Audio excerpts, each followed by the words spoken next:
Hey guys, it's your boy Damon. Welcome to another video. This one is gonna be about the deck list that we've built and chosen to play as of right now, as of recording this video, and it's gonna be Rengar Aurora, the pure version. So this video, I'm just gonna go through some of the card choices and why we choose to build the deck in the way that we did, and hopefully that can give you guys a better understanding on some of the card choices in comparison to a text-based version, so trying to make it a bit more easier to consume, so you guys can understand the decision behind all the choices. So I'm just gonna swap over to the deck list right now, and of course you guys know legend ability. When you play a unit, give a unit +1 this turn.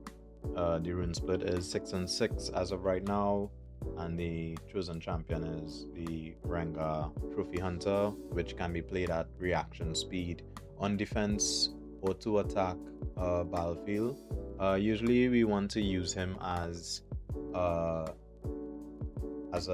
defender, surprise defender. When the opponent tries to conquer a battlefield, we can play him straight from the champion zone to that battlefield, score a point, and also hold when they pass turn back to us, right?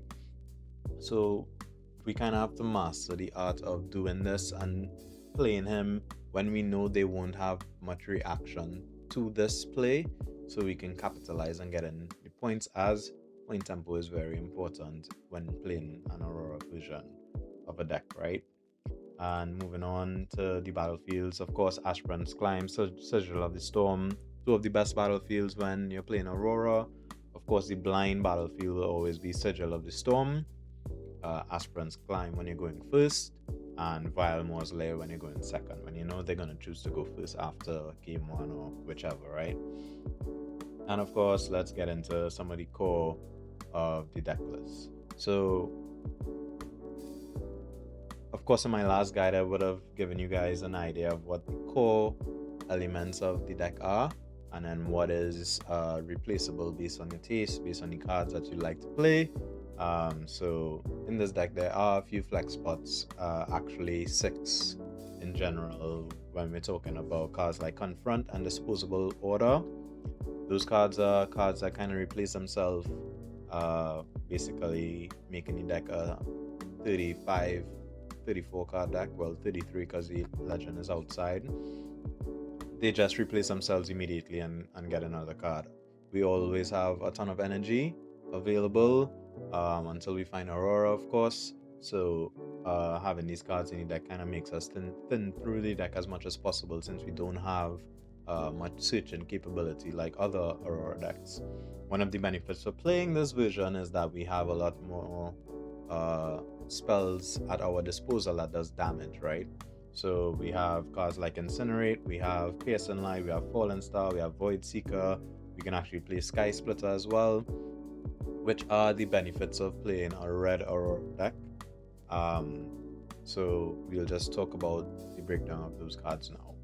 So before anything else, of course, we are playing an Aurora deck, so we have to have the 3 Mobilize, which lets you channel 1 rune exhausted, and if you can't draw one, you want to try to open this as much as possible. This will be a turn 1 play, and copies later down in the game, essentially you'll use them to draw a card, right?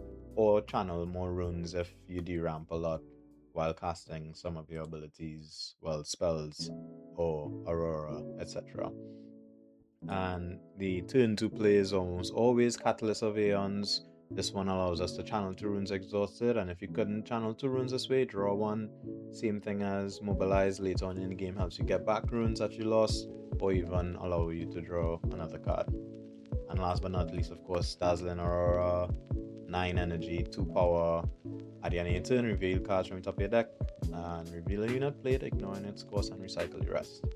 And to finish off the suite of Aurora, we have 3 Elder Dragons in the main. We all know how broken Elder Dragon is, and this deck is about abusing how strong Elder Dragon is. On play, choose up to 1 enemy unit at each location and deal 1 damage to them. He makes all damage lethal, and in a red deck in particular, Well, of course, knowing that the only unit we have is Elder Dragon, you can play one of your damaging spells prior to resolving the Dragon off of Aurora, and he's retroactive, meaning that when he comes into play, units that have marked damage on them immediately die. Once it's your damage that did damage to them, of course. So when he is played, even though he has this trigger on play, the units that are marked immediately die before the opponent can even respond to his unplay effect, right? And moving on to some of the damaging spells that we have, of course, we have Flurry of Blades, 1 mana spell, deal 1 to all units at battlefields. This is the best spell that we have in the deck. Cost 1, really cheap, does everything we need to do. All the Aurora decks play this because they are orange, of course, and of course we play Sabos in the main to kind of interact with the main deck gear removal, as well as the Aurora matches that we will also encounter along the way. Next up we have Incinerate. This is going to be the spell that does 2 to a unit at a battlefield. This is our early game spell of choice. Of course, we also have the capability of playing Hextech Ray, which does 3 damage, but I think in the first couple of turns most units are going to be 2 might, so playing Incinerate is a better choice, as it doesn't cost a recycle on play. Of course, deals 2, that's fine enough. We just want to keep them off the early points as much as possible, kill the 2 drops as much as possible, and then by the time they are able to play a bigger might unit, we have Rengar in the champion zone in order to deal with that. Next we have Piercing Light. I decided on a split between I had 2 Falling Stars before, but I opted to play 1 Piercing Light, 1 Falling Star, because there are a few decks that go wide in the format, and this is an answer to that, which allows us to basically kill 4 units if they have any units at battlefields, which is exceptional for us. I mean, 4 energy, 2 power recycle, kill 4 units sounds exceptional on paper, and of course using this first and then playing Elder Dragon basically does the same thing. Or while Elder Dragon is on your board, you may not have any more Elder Dragons in your deck, and then you can just immediately just board clear all the units that they have. It really does help swing tempo in your favor later in the game when you have it, as well as Falling Star hit units in base, especially on the turn where they are backing off to avoid Elder Dragon. Falling Star comes in pretty good, where you Falling Star the units in base and then play Elder Dragon. Comes up really good at later points in the game as well. Our next spell of choice for the mid game is Void Seeker. This one, it's okay to pay the recycle cost. Cost 3, 1 power, deal 4 to a unit at a battlefield, and draw 1. This one is really good because it also does something else, which allows us to draw a card. So it's a mandatory 3 of that we have to play because we lack card draw in the deck, so we want to be able to draw as many cards as possible to increase the chances of seeing Aurora as much as possible. And of course later on in the game this also does the same thing with Elder Dragon on board. You just kind of replace itself with another card, which will likely be a spell that does damage, which will be lethal because you have Elder Dragon as well. And for the last spell that does damage, Sky Splitter is the best spell hands down, because when you have Elder Dragon, it's basically a recycle, 1 power recycle that does 5 to a unit at a battlefield.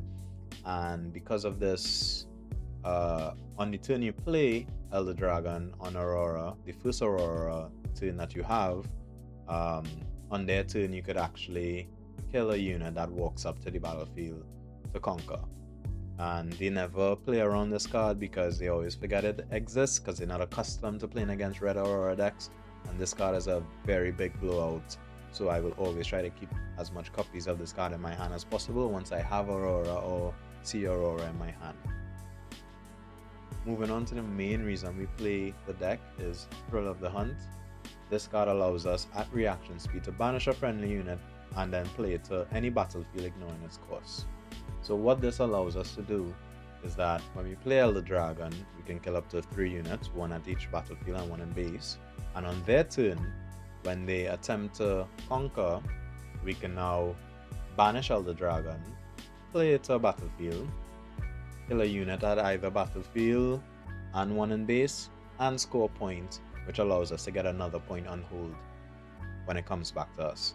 And at which point now, when Elder Dragon results off of Aurora again, we kill whatever units they have in base. Now we have all our mana available with all our kill spells available, and at this point the game becomes almost impossible for the opponent to win or play out, right? And there are some niche interactions when you might allow them to conquer one battlefield first, and when they are going to the other battlefield, then you play the Thrill of the Hunt, so you can kill both units there at each battlefield and +1 they may have in base, right? It's a card that a lot of people, they don't play around because a lot of people don't have experience into playing Rengar, because he's not really that much of a favored legend at this point. So we have to use the benefits as much as possible, as well as earlier in the game, if you don't have access to Aurora, this helps us keep Rengar, the chosen champion, alive, as well as in the mirror. And when I say mirror, I mean Aurora matchups. It comes in a way where you play your Elder Dragon, you kill their Elder Dragon, then they play Elder Dragon off of their Aurora, and then you activate Thrill of the Hunt, dodging the Elder Dragon ability to kill your unit in base, then play it to a battlefield, score a point, and kill the Elder Dragon in return. So it allows you to dodge things like Elder Dragon, things like Starcross, things like Rebuke, stuns as well. Well, targeted stuns, not Vex in particular, while she's at a battlefield. But of course, Elder Dragon itself will just kill Vex on play, right? But we're talking about dodging spells that may get rid of our units, Hidden Blade, not things like Call of the Week, however. And I think that's fine, because in the deck we also have Assembly Rig.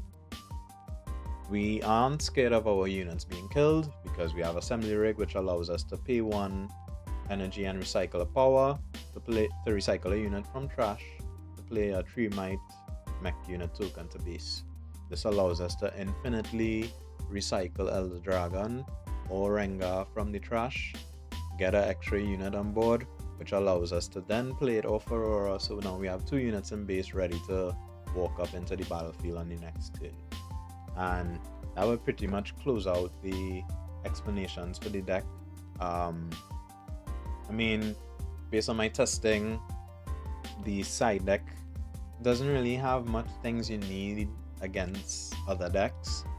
I think the most important things you want aside is Full of Blank, which is having Smite. So you can smite Glask, you're already meaning Disposal Order, which also helps against that matchup.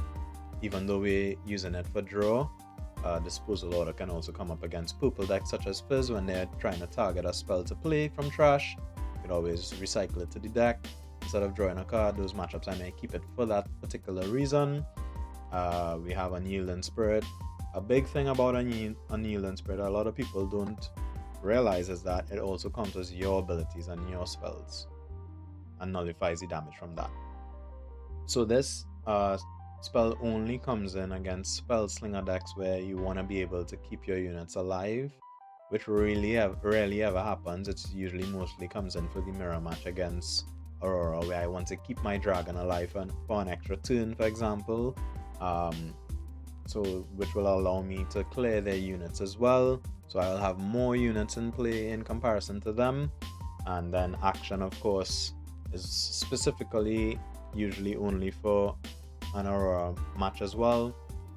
You can play him from hand, steal the Aurora if you haven't found yours, or if they have their Aurora and you have your Aurora, you can always steal their Aurora on your turn, and now they have no Aurora to resolve, and at that point you can play 2 Elder Dragons off on your turn, that sort of thing.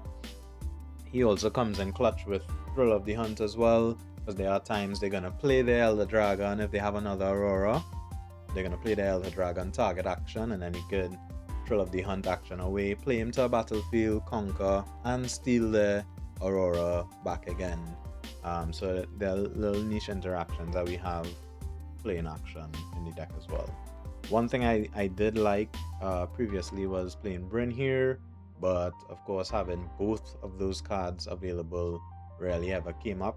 It might be something I might look into in the future if I'm playing a more unit heavy Aurora deck, but for now I think this is perfect and it's just fine. I think there are some flex spots if you want to sacrifice card draw. You can include some more cards, but as for now, I think this version is best. This is what I would play if I was going to Sydney this weekend, and of course after Sydney I'll see a little more in depth on the format, what people are bringing to the event, or what have they brought to the event, and I will be able to make changes for Vancouver, which is in a couple of weeks as well. So that's just some of my explanations. I hope this kind of clarifies the reasoning behind some of the cards in the deck and the choices, and I hope it makes it easier for you guys to consume as well. And you guys can check up some of the matchup VODs below in this guide, see how the deck worked against a lot of different decks, how it played, and as well as the matchup matrix, where you guys can see the wins and losses I have versus a variety of different decks as well. But as always guys, I hope you guys enjoyed, and I'll catch you guys in the next one. Peace.